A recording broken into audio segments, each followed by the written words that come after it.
আসসালামু আলাইকুম রহমতুল্লাহি ওবরাকাতুহ। প্রিয় দর্শক, কেমন আছেন?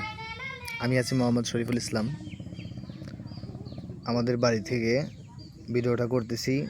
তো প্রিয় দর্শক, দেখেন যে আমাদের এলাকায় যখন বর্ষা হয় তখন কী অবস্থা হয়। দেখেন, এটা আমাদের বাড়ির সামনের জমি। তো জমিতে দেখেন যে এখানে পানি চলে আসছে।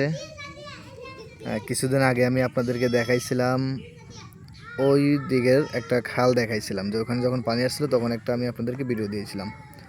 তো আজকেই দেখেন আমাদের বাড়ির সামনে জমিতে কি পরিমাণ পানি।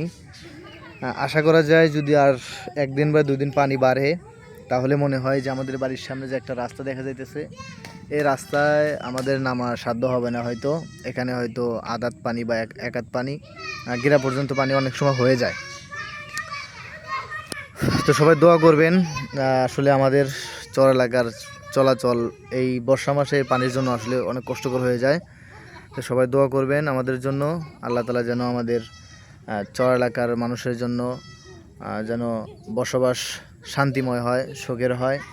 এই জন্য আমাদের জন্য দোয়া করবেন যেন আমরা আরামে বসবাস করতে পারি। দোয়া করবেন সবাই। আসসালামু আলাইকুম রহমতুল্লাহ।